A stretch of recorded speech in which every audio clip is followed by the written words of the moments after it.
Good morning, good afternoon, evening, depending on where you are right now.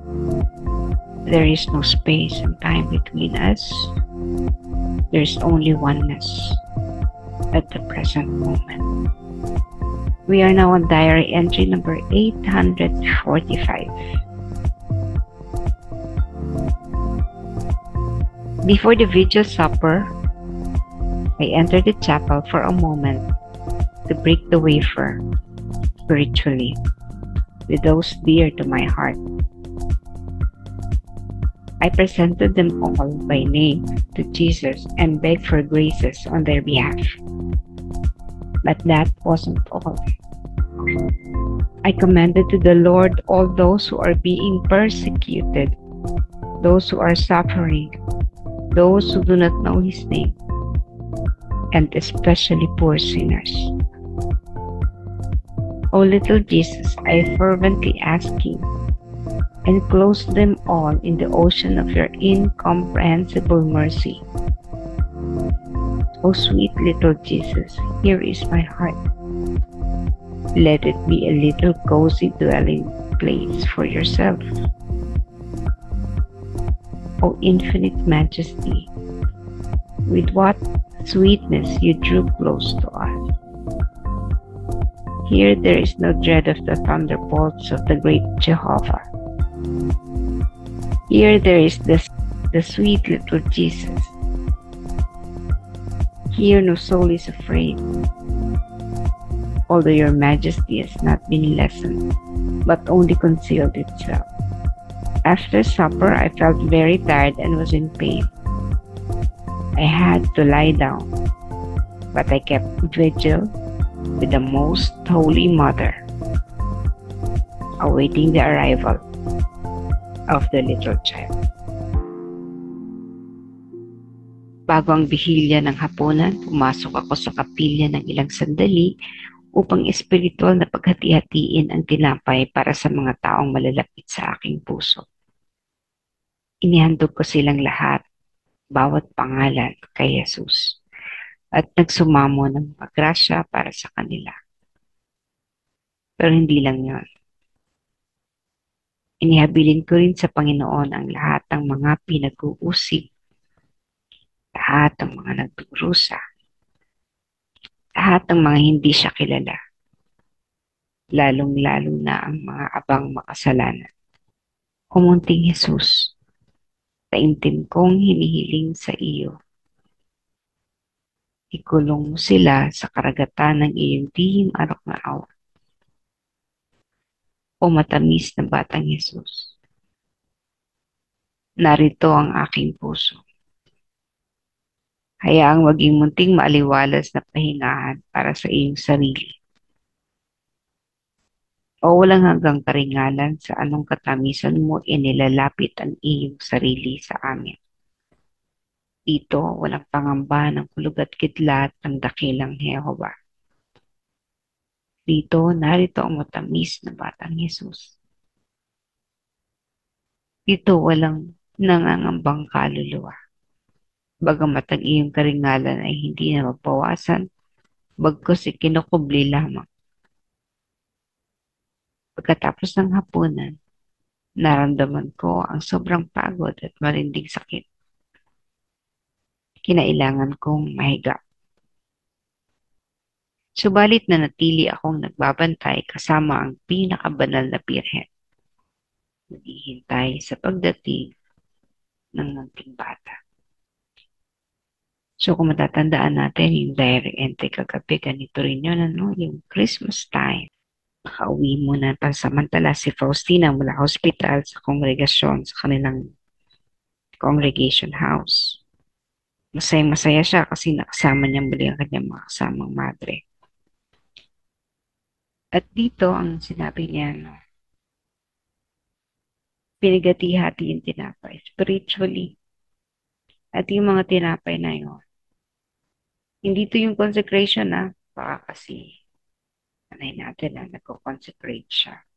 Hindi ito consecration, but yung bawat tinapay na inihaalay niya sa kanyang dalawa. Una, mga mahal sa buhay. Sa buhay, nanay, tatay, kapatid, mga kaibigan, spiritual director. Name by name niya inialay eh. So, minention niya lahat. Pangalawa, third persons, kumbaga. Hindi lang ito yung mga abang makasalanan, sinama niya lahat ng mga kaluluwa, lalong-lalo na yung mga pinag-uusig at mga nagdurusa. Hindi talaga mawawalan ng mga kaluluwang inuusig at nagdurusa sapagkat ito ang itsura ng mga kaluluwang sumusunod sa yapak ng kanyang Panginoon. Kaya imagine niyo yung sarili niyo, kapag kayo ay hindi pinag-uusig o wala man lang epektong banal na awa sa buhay na, maliban na lamang sa proteksyon, may problema. No? Ibig sabihin, hindi ka nangingialam, hindi ka kumikibo, wala kang ginagawa. Kung kaya, wala talagang usig sa'yo. Wala kasing makikita o nakikitang ginagawa ka. Remember, yung kasabihan natin na kapag namumunga na isang puno, no, inuumpisahan na yang batuhin para malaglag. At kapag ang bunga ay nalaglag, kakainin siya. So, yung analogy, parang tumigil yung kasabihan doon no, na pinamamato yung bunga. Sinasaktan lang ang bunga. Ako po'y lumaki naman sa no, yung childhood, ko, ay past, ay katulad ng mga, yung karaniwang bata ng 80s, no? Sa 70s hanggang 80s. So may bukid, no? May sariwa pang hangin, may parang, may ilog. Wala kaming dagat, upland kami. Gustong-gusto ng mga bata yan, no? Yung mga puno. Akyat sila. Siyempre, masarap yung umakyat ako sa puno, no? Tinitingnan ko yung kalupaan. Kasi pag nasa taas ka ng puno, kita mo yung dagat, nakita mo yung mga bundok. Ganda. Naka, bata pa lang ako, nakaka-appreciate na ako ng kalikasan. So, isa syempre doon sa dahilan ng pag-akyat, hindi actually pambabato no? Kundi inaakyat. Syempre, para matikman mo yung prutas, yung bunga. So, pero ganun din yun, yung analogy ng binabato ang prutas sapagkat kakainin, Hindi kasi maabot mataas. Kailangan batuhin para malaglag. So in the process, para matikman yung bunga na matamis, kailangan daw saktan. Pero kakainin para tikman ang tamis. Kung nagtapos yung kasabihan na yon sa pamamato ng bunga, binabato ang bunga kapag ito'y namumunga ng puno, binabato. So, ang ibig sabihin lang ng kasabihang yun, no, kapag ang isang tao ay yumayabong na, nagsisimula na siyang batuhin. Yun yung persecution. Kasi kung hindi namunga ang puno, walang babatuhin. Namunga. No? May mga ginawa siyang mabuti, may mga ginawa siyang nakatulong siya.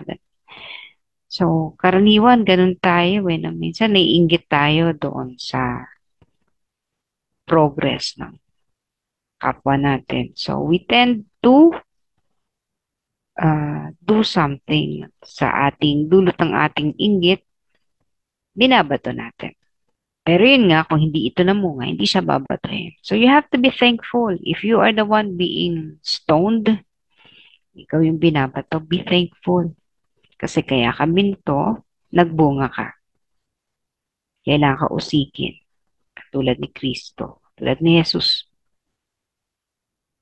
Pero, yung pagbato sa'yo, nalaglag ka, di ba?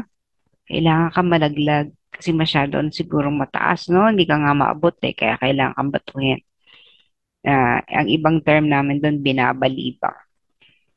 So, pag nalaglag na yung bunga, nagtagumpay ang nambabato sa pagpapalaglag, kakainin na siya ng bumato. So, in other words, even our persecutors are benefiting sila mismo ay nakikinabang din sa bunga sapagkat kinain nila, natikman nila yung tamis ng bunga. Walang ano, no, walang feeling of remorse, no, yung parang sinaktan ka, walang ganon. Kinain nila yung bunga and appreciated it, no, natikman nila yung tamis.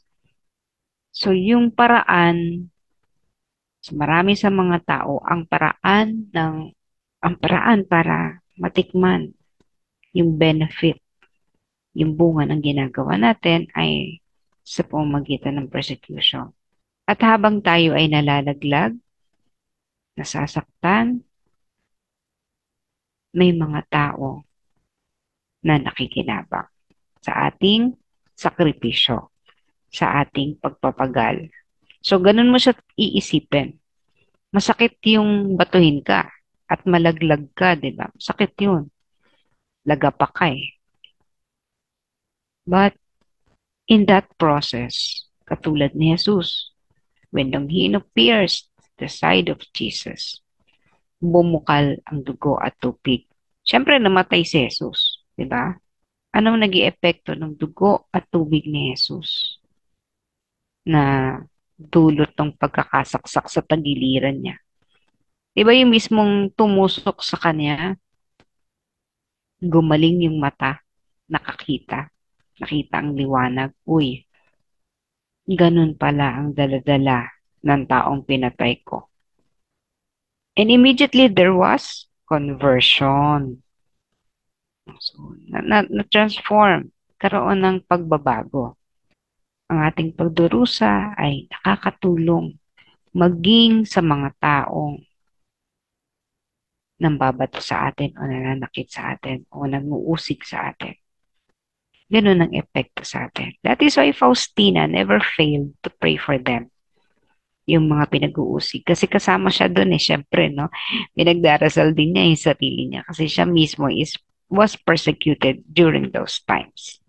So lahat ng mga hindi niya kilala, pinagdasal din niya. Sapagkat sa kabila ng pangmabato sa kanya, again, halimbawa, ang daming binaton, di lang naman isang bunga ang nalaglag. At yung isang bunga na yun, kinain ng bato. At the same time, iuuwi yan ng bato. In that way, hindi lang siya yung makikinabang, kundi pati yung pamilya niya, kaibigan niya. Because there will be sharing after that. No, yung bunga ay ibabahagi noong pumulot, nung nambato at pumulot sa ibang tao. Maring hindi niya kilala. No, maaring kapwa niya mambabato, no? Kapwa niya na mahilig mambato ng bunga. But that is the essence. Being thankful to people who are against us or who have negative plans against us. Yung mga taong maaaring naiinggit na pwede, pero hindi rin lang naman inggit yan. So, pwedeng naiinis lang talaga sila. Pwedeng gano'n. Whatever are the reasons. But usually, we are talking about the spiritual path and persecution. This concerns about our mission of helping people, of converting sinners. So, hindi madaling sumunod sa Panginoong Yesus. Hindi madaling maghintay sa pagdating niya. Si Faustina was in pain.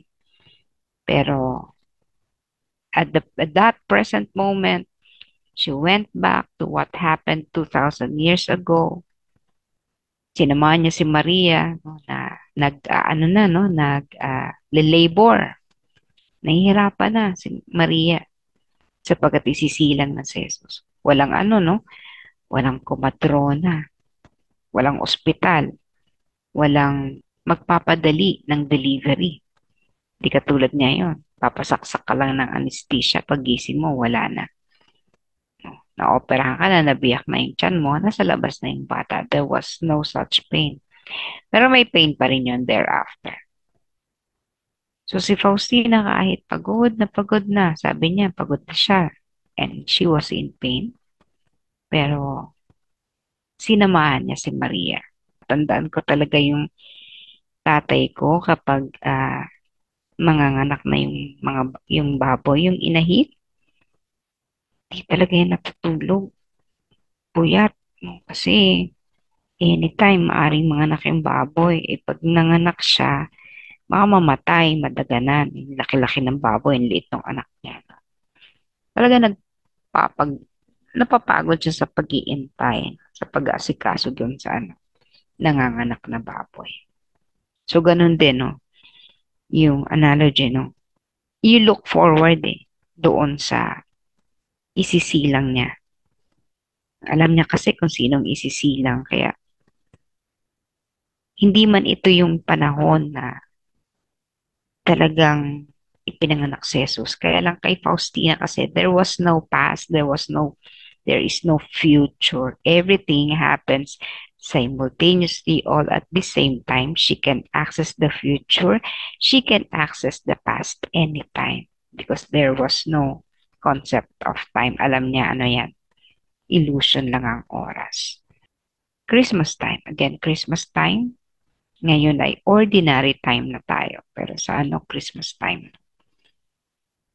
Nagsisimula na tayo sa karaniwang panahon. Kahapon, nagwakas na ang Easter. Itong linggo yun.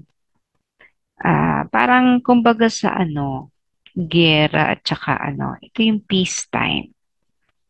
Oh, everything is ordinary. Pero bantay ka ha, kasi sabi ko nga nung isang araw kay Father, napakatahimik. May feeling ka na anytime pwedeng mag-strike ang problema. Ayun, dumating na nga when iiyak ka, yung alam mo na masasaktan ka kasi yung ordinary time, medyo naging relax ka. No? Nasa comfort zone ka na naman. Ayun, kailangan mo uling talampagin para uh, to grow. Kailangan nating mag-grow because persecution is meant for us to grow. Kung ayaw mo mag-grow, tumigil ka. Do not do anything. Diyan ka lang. Tingnan mo lang yung mga taong dumadaan sa'yo. Wala kang pakialam. So, hindi ka talaga mag-grow. But if you want to grow, engage. Be with them. Babatuhin ka, you will be persecuted, but you will grow. Yun yung kapalit nung pagnanais natin na yumabong.